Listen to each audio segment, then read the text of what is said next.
किसी ने क्या खूब कहा है कि भटकता रहा जिसकी खोज में मैं दर बदर, जानी बनकर छानी है कई महफिलों की खाक मैंने, थक गया मायूस हुआ और अब हद से हैरान भी हूं कि जिसे ढूंढता था यहां वहां वो तो बैठा था मेरे अंदर घर कर। जी हाँ, ऐसी एक कहानी आज लेकर आए हैं एक बड़े ही खास व्यक्ति की, प्रभु के एक ऐसे जन की जिन्होंने अपने जीवन में बहुत सारे उतार चढ़ाव देखे। और ऐसी ही खास कहानी के लिए मेरे अजीजों, हम बड़ी खोज में रहते हैं कि किस प्रकार से आपके विश्वास को बढ़ाएं।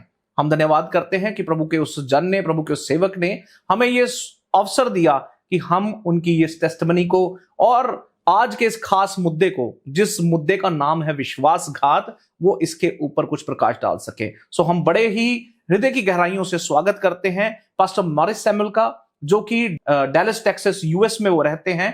और इन दिनों में उनका यहाँ पर आना जाना हुआ और उनके वचनों को जब हमने सुना तो हमें ऐसा महसूस हुआ कि ये बातें हमारे कई भाई बहनों तक पहुंचनी चाहिए।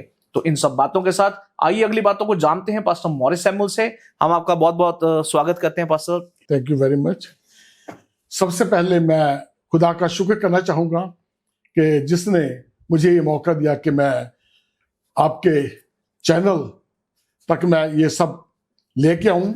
मुझे बहुत मौके मिले, लेकिन जब मैंने आपका चैनल देखा, मैंने कई लोगों की गवाहियाँ सुनी, तो मैं इस नतीजे पे पहुंचा कि जो आपके चैनल पे जो भी आते हैं, आप उनका बहुत सच्चाई से उनसे क्वेश्चन पूछते हैं, और वो क्वेश्चन और जब उनका आंसर मिलता है तो बहुत से लोग आपके इस चैनल को सुन के आशीष पाते हैं, और ये बिल्कुल सच्चा है। खुदा का शुक्र है। बाकी सेकंड आपका शुक्र है कि आपने मुझे मौका दिया कि मैं आपके चैनल पे आऊं, और उन सब श्रोताओं को, आपको मैं सबको जय मसीह की कहता हूं।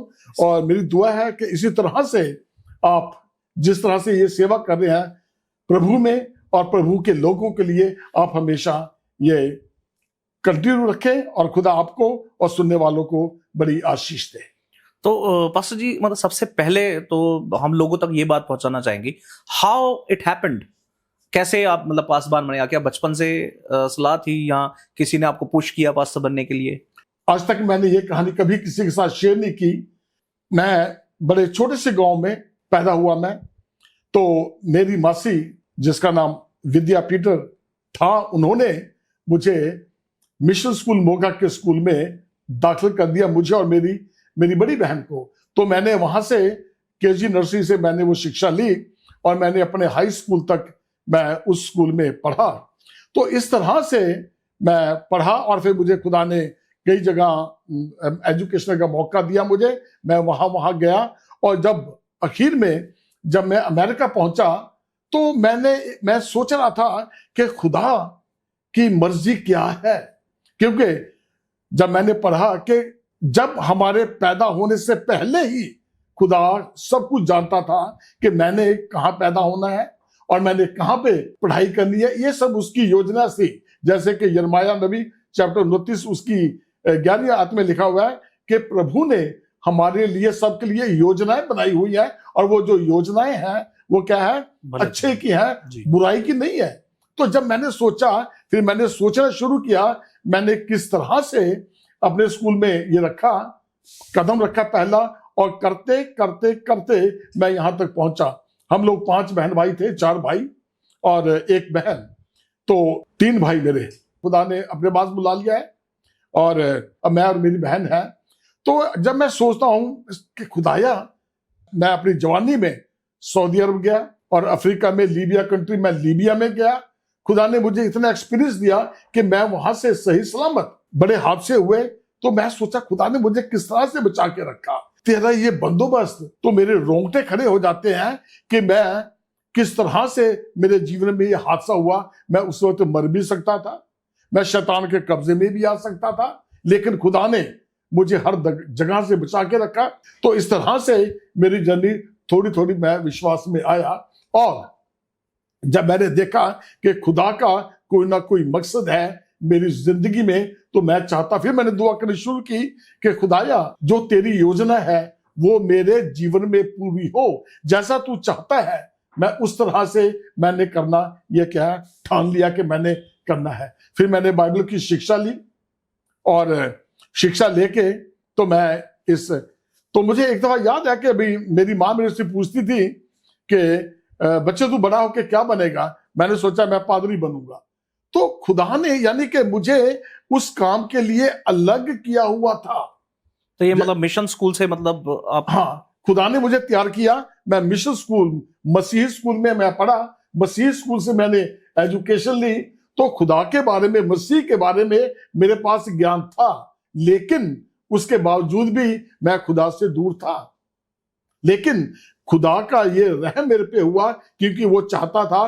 तो धीरे धीरे मैं खुदा की नजदीकी में बढ़ने लगा।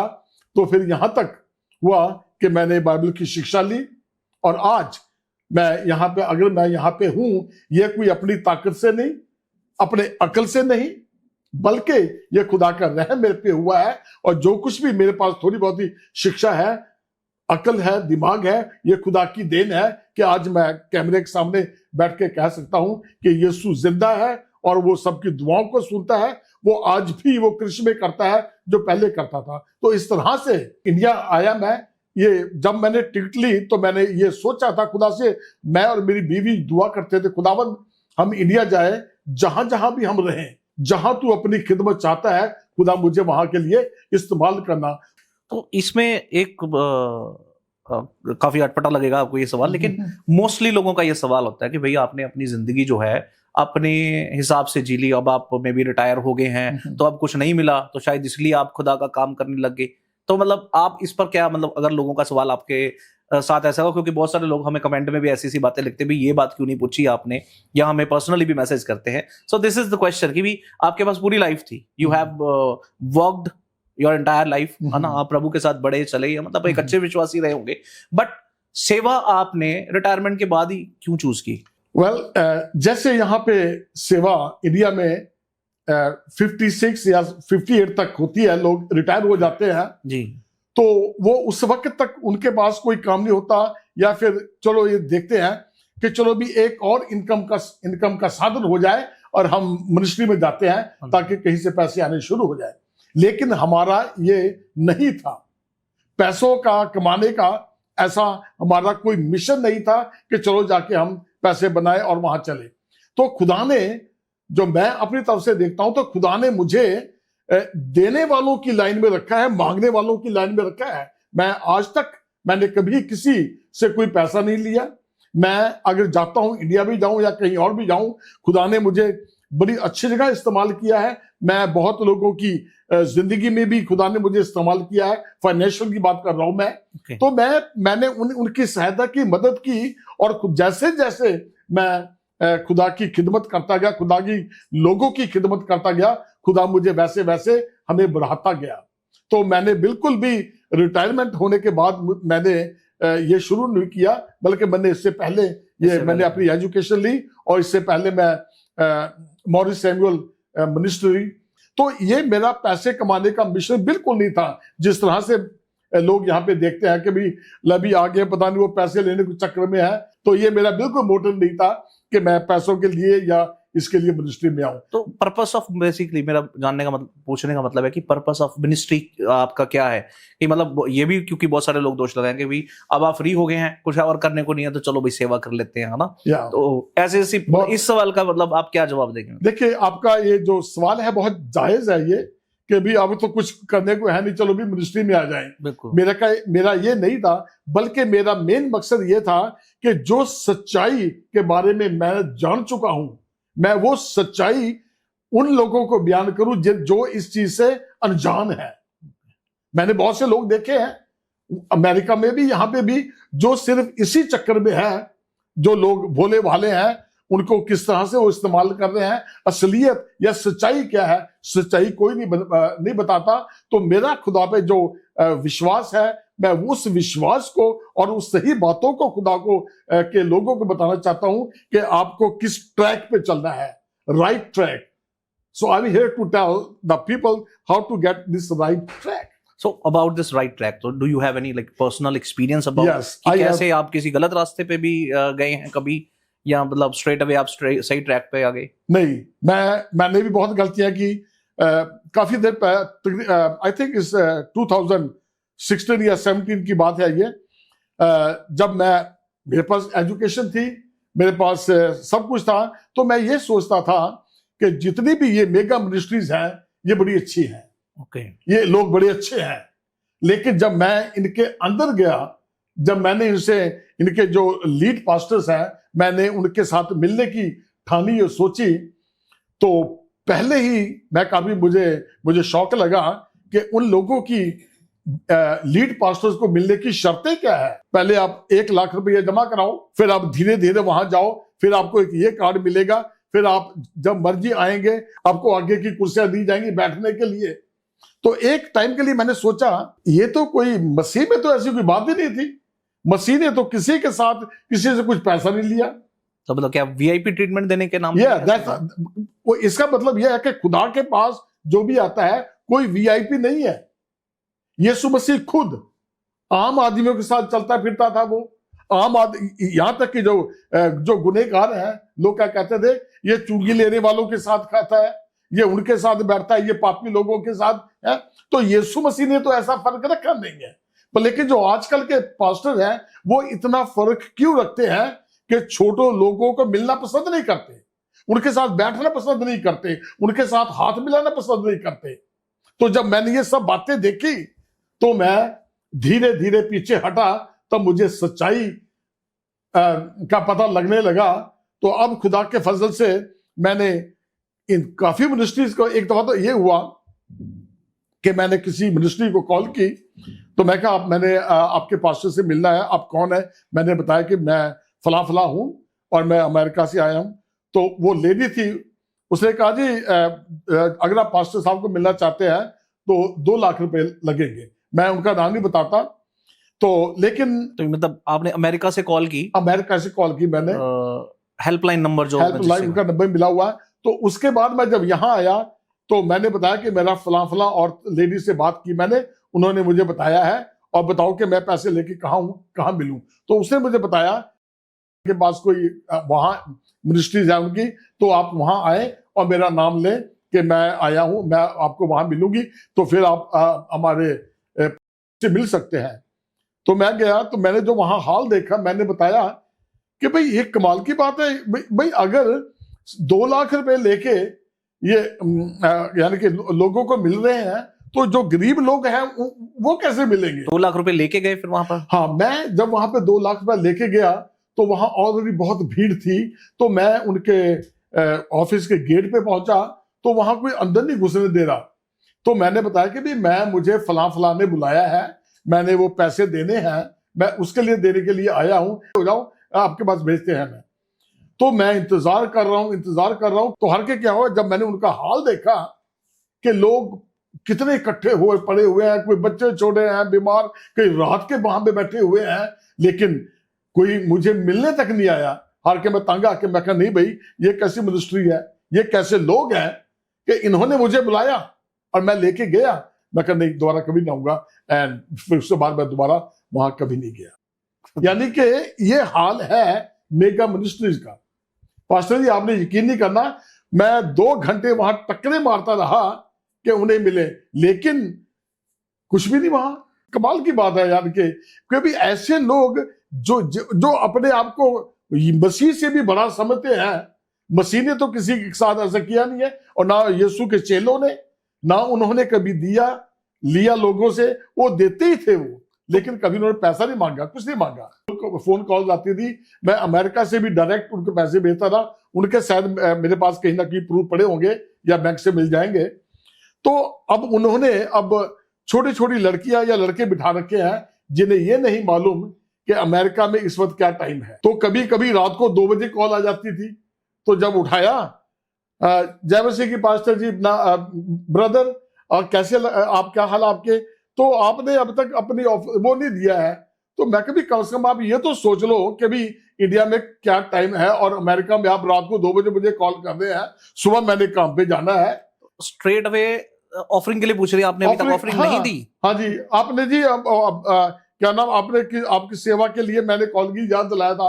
तो कम से कम उनको इतना तो बताओ कि भी अमेरिका में क्या टाइम है, इंडिया में क्या टाइम है। कभी भी फोन कर देते थे। And finally what I did, I block that number. तो किसी और मेगा मिनिस्ट्री का भी एक्सपीरियंस है हाँ, आपका? एक और मेगा मिनिस्ट्री का मेरे पास है कि मुझे था कि मैं वहां जाऊं, उनसे मिल के आऊं, देखूं। तो हम लोग वहां पे पहुंच गए सुबह तकरीबन 6-7 बजे के लगभग। तो जब मैंने देखा कि लोग वहां पे टेंट वगैरह लगा रहे हैं, तो हमने इंतजार की, तो चाय पानी भी पिया वहां पे, जो भी था उनका सिस्टम करके। तो फिर उनके ऑफिस में गए, मैंने बताया कि भी मैं वहां से आया हूं, मेरे सामने और दो थे, वो इंग्लैंड से आए हुए थे। वो सारे कह जी आप इतना इतना पैसे जमा कराओ तो फिर आप पास्टर साहब को मिल सकते हैं। अच्छा, वहां भी सेम चीज आपको मिली? वहां मैंने पैसे दिए। अच्छा, वहां नहीं दिए, वहां दे दिए? हाँ, वहां दिए मैंने पैसे। Okay. और उन्होंने मुझे एक कार्ड बना के दिया, जो कि गोल्डन कार्ड या वीआईपी कार्ड मुझे याद नहीं, पर वो कार्ड मेरे पास अमेरिका में है मेरे पास।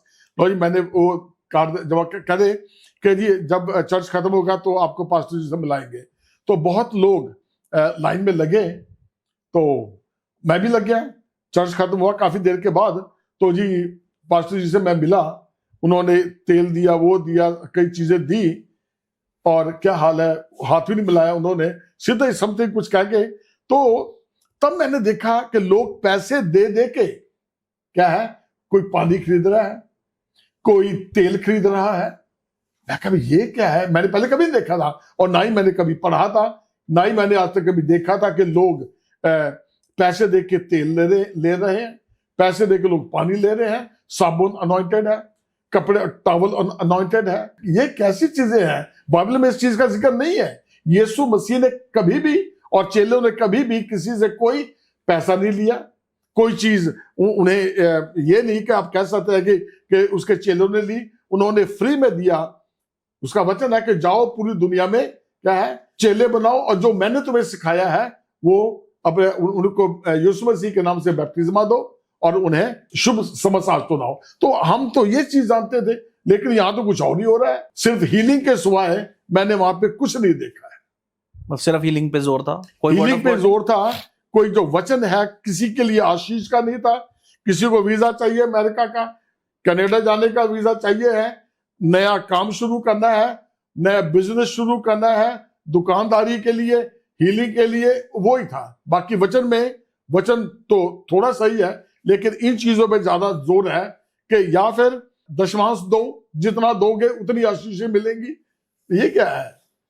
पैसे दे के आशीषें ले रहे हो तुम लोग, यानी कि इतने पैसे के जितना जो ज्यादा देगा उतनी आशीषें। तो कहा जा सकता बिजनेस है? या दिस इज बिजनेस, यानी कि अगर बच्चा जितनी बड़ी पैसे ज्यादा उतनी बड़ी आशीष। तो इसका मतलब जो बेचारे गरीब लोग हैं वो तो रह गए, वो कहाँ जाएंगे? तो ये जैसे बहुत सारे लोग कहते हैं कि all this things came from like western culture. तो आपने अमेरिका में भी किसी मेगा मिनिस्ट्री में कभी एंटर किया, या कभी उधर भी देखी है ऐसी मिनिस्ट्री, वहां कुछ ऐसा देखा हो? नहीं, ऐसा नहीं देखा है कि भी हाँ मेगा मिनिस्ट्री वहां पे भी है, लेकिन उनका स्टाइल कुछ और है।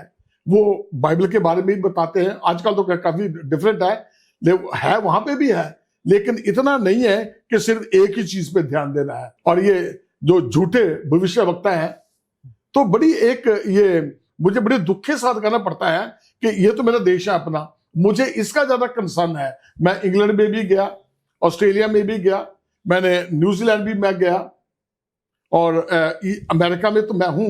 तो मैंने उनके चर्चेस में भी देखा, लेकिन जो हाल यहाँ पे है ना, वैसा हाल कहीं नहीं है। तो सरल शब्दों में से क्या कहना चाहेंगे भी, क्या है ये? सरल शब्दों में मैं आपको बाइबल से निकाल के दिखाता हूं मैं। जी प्लीज।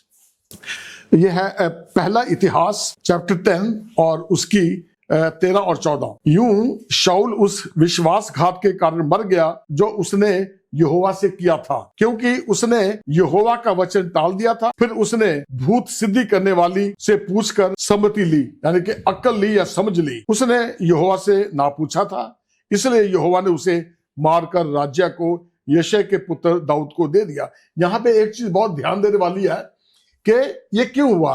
विश्वासघात।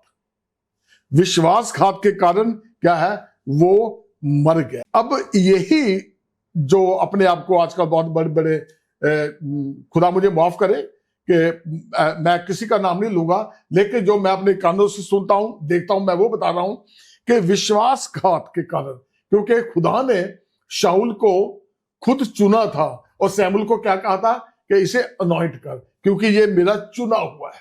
बिल्कुल ठीक है ना जी। और आज ये जो मेगा मिनिस्ट्रीज वाले हैं, मुझे नहीं पता कि वो खुदा के चुने हुए हैं या किसके चुने हुए हैं।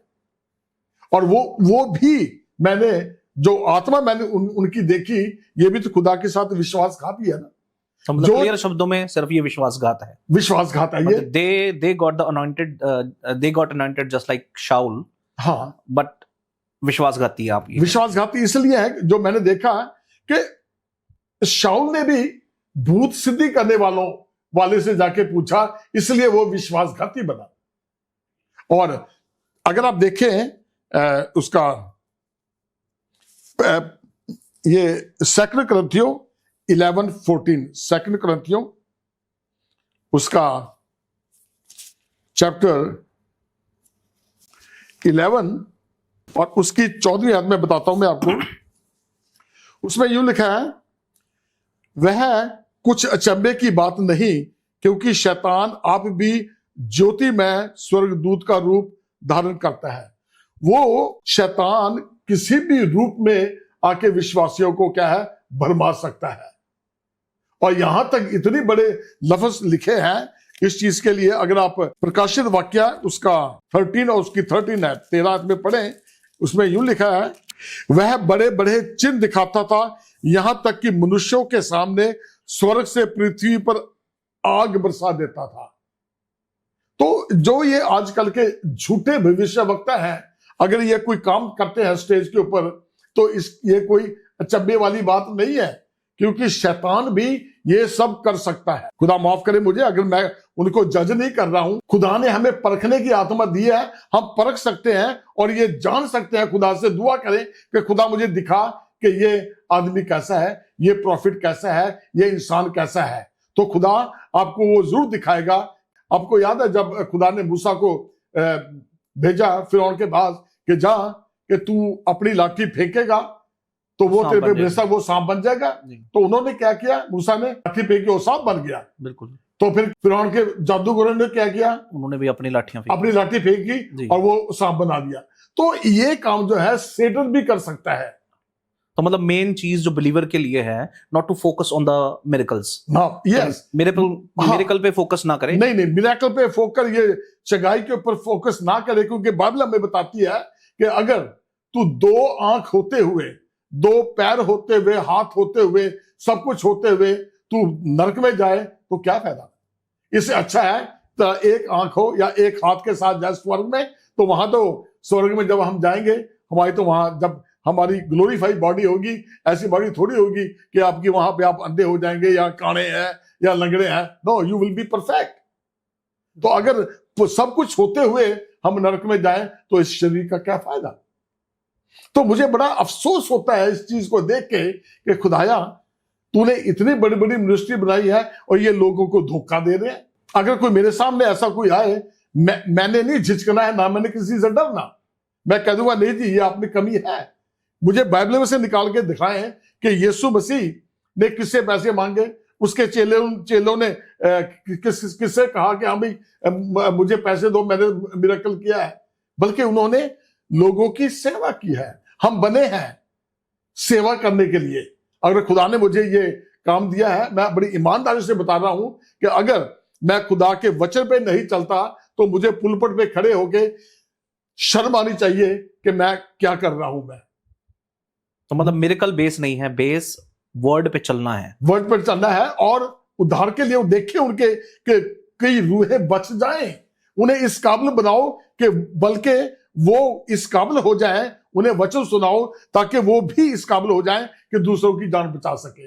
मैंने यहां पे देखा बस जिनको आशीष मिल गई उन्हें पता नहीं है। पंजाब में इतने चर्चेज हैं, इतने पादरी हैं, वो क्यों हैं?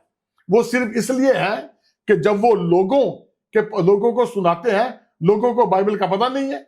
जैसे उन्होंने टांग मरोड़ी, ये मरोड़ के बता दिया बाइबल ये, वो तो बेचारे उसी तरीके से करेंगे, क्योंकि बाइबल बताती है कि मेरी जो प्रजा है ज्ञान ना होने के कारण नाश। हाँ, तो इसलिए प्रजा तो नाश हो रही है, उनके पास ज्ञान है ही नहीं है, क्योंकि ज्ञान देने वाले नहीं है।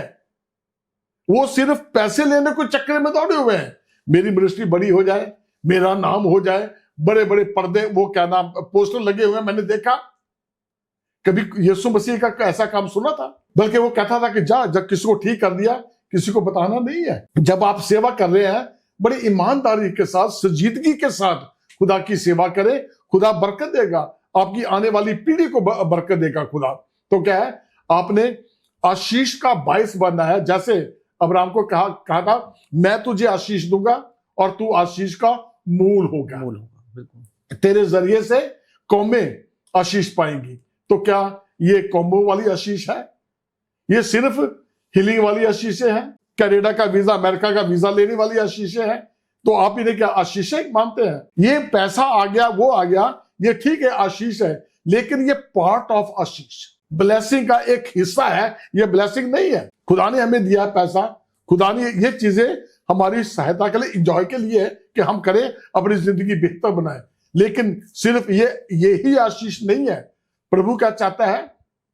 आपको ऐसी आशीष मिले कि आपका घर क्या है, स्वर्ग जैसा हो, जमीन पे स्वर्ग हो, अच्छा परिवार हो, अच्छे बच्चे हो, खुदा से दुआ करें और दिल खुश होता है। और मैंने बहुत से लोग ऐसे देते हैं, बड़े बड़े जो है उनके बच्चों की बड़ा पैसा बहुत है, सब कुछ है, लेकिन इतना होने के बावजूद भी वो सिंपल खाना नहीं खा सकते, वो सिर्फ उबला हुआ खाना खाते हैं। क्योंकि क्या है, बड़ा कुछ हुआ है, पैसा है, सब कुछ है, लेकिन क्या है, वो इंजॉय नहीं कर सकते अपनी लाइफ। बच्चे ऐसे हैं, वो अपने बच्चों को इंजॉय नहीं कर सकते। ग्रैंड बच्चे क्या है, कोई कहीं है, कोई कहीं है, उन्हें डर लगा रहता है कि कभी कुछ हो ना जाए। तो ये क्या आशीष है? जब वो रात को सोते हैं ना, 3-3 4-4 गोलियां खा के सोते हैं ताकि हमें रात को अच्छी नींद आ जाए। और जो विश्वासी लोग हैं, दाल रोटी खाई, बिस्तर में लेटे और साथ ही नींद आ जाती है। तो जहां पे जैसे बात कर रहे हैं हम साइंस, वंडर, मिरेकल्स की, तो टेक्निकली ये तो आजकल देखा जाता है, इट इज कॉमन कि ये मिनिस्ट्रीज की यूएसपी है, क्योंकि उनका इवेंजलिज्म का भी जो पेपर, वो जो इश्तिहार उनके बनते हैं, या किसी भी मिनिस्ट्री की कोई भी एडवर्टाइजमेंट जो आती है, miracle is the USP, ultimate selling product जो है वो यही है कि भाई यहाँ आओगे तो ये इस प्रकार से आपके साथ हो जाएगा, यहाँ आओगे, मतलब there is less part of salvation, less part कि आप रिडीम हो जाएंगे, लेस पार्ट कि आपको प्रभु यीशु मसीह मिल जाएंगे। So the things has change कि यीशु मसीह को पालो और तुम्हें ये मिल जाएगा, यीशु मसीह को पालो तो तुम्हारा ये हो जाएगा। ये चीजें यहां चली गई हैं। What do you think about this? देखिए, अब यही चीज मैं बार बार दोहराने की कोशिश कर रहा हूं कि ज्यादा जोर जो है वो हीलिंग के ऊपर, इन ऐसी आशीषों की, जो शारीरिक आशीषों का ज्यादा जिक्र हो रहा है, लेकिन जो आत्मिक, जो साल्वेशन है, साल्वेशन का जिक्र इतनी जोर से नहीं हो रहा है। ये है कि दशमांश के ऊपर ज्यादा जोर दे रहे हैं, जितना जो ज्यादा देगा उसे उतनी आशीषें मिलेगी। कहां लिखा हुआ है बाइबल में? ये तो घूम फिर के कह सकते हैं ये सब, मतलब कि उनसे सीड टाइथ या फिर किसी प्रकार की भेंट लेने की स्ट्रेटजी है। मेरा ख्याल तो यही है, नहीं ख्याल बल्कि ये मेरा दावा है कि जो लोग ये करते हैं ना, बाइबल में जो ओल्ड टेस्टामेंट में लिखा हुआ है दशमांश के लिए, लेकिन अगर आप नया नियम में देखेंगे ना, नए नियम में 100% है, नए नियम में 100% प्रभु का है।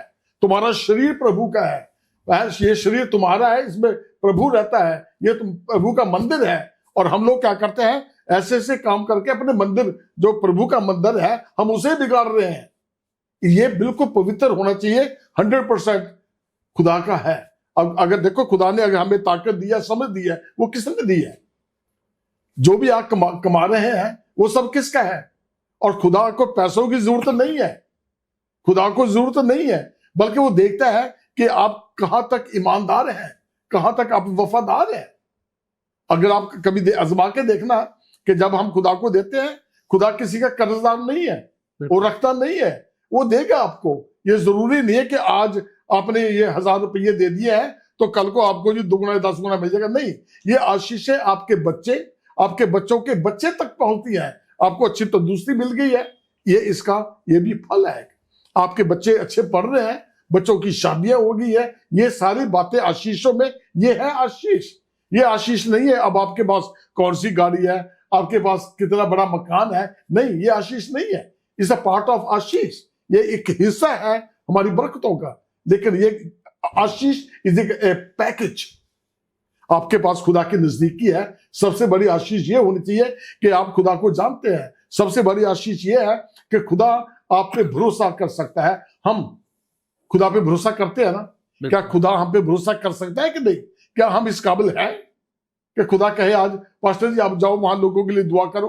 खुदा किसकी दुआ सुनता है? जो खुदा के नजदीक रहता है, जो उसे मांगता है।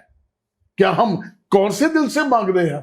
तो इस चीज का यह है खास। लेकिन जो झूठे भविष्यवक्ता है, मैंने पढ़कर सुनाया था, ये उनका अंत है।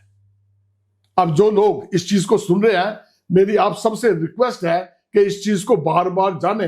अगर कोई क्वेश्चन है, कोई पूछना चाहता है, तो पूछ सकते हैं कि मुझे बताएं कि मैं कैसे बचूं इन बातों से, मुझे किस तरह से मैं प्रभु में आऊं, अपने बच्चों के लिए, ग्रैंड बच्चों के लिए कहां से सही शिक्षा मिलती है। जब तक आपको सही शिक्षा नहीं मिलेगी, आप खुदा में बढ़ नहीं सकते। अगर आप ऐसे ही इनके बाद जाएंगे तो खुदा ये कुछ देर तक तो ये बात होगी, ये मिल जाएगी आशीष, कोई बात नहीं है, लेकिन बाद में क्या होगा? अंत बुरा है, परमानेंट नहीं है, परमानेंट आशीष नहीं है, ये ज्यादा देर नहीं ठहरती। So and what do you think about this all American dream जो है, जिसे देखकर मोस्टली संसारिक लोग तो भागते हैं अमेरिका की तरफ, या फिर कह लीजिए और जो दूसरी कंट्रीज हैं।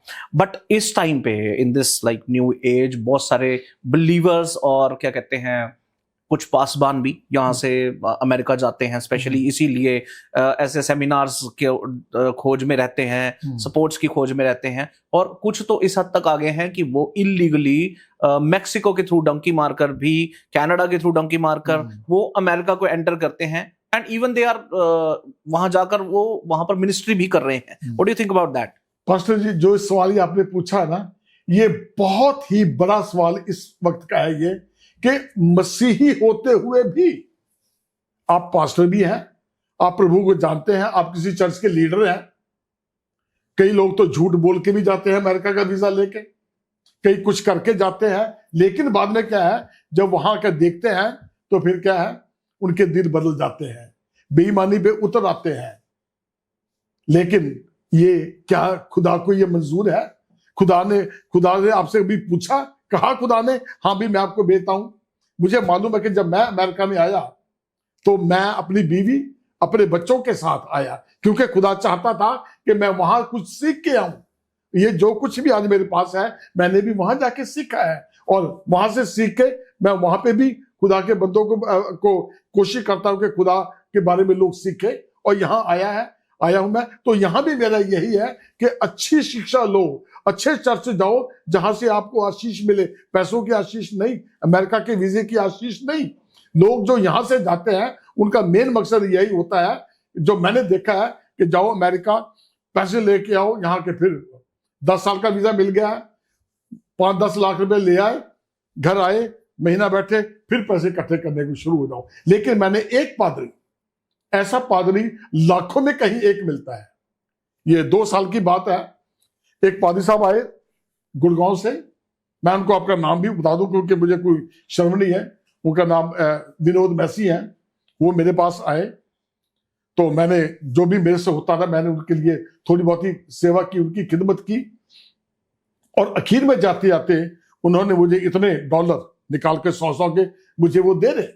मैं कहा भाई साहब जी, मुझे इनकी जरूरत नहीं है, मेरे पास तो सब कुछ है, मुझे नहीं चाहिए। तो मैं कहानी छोटी कर रहा हूं।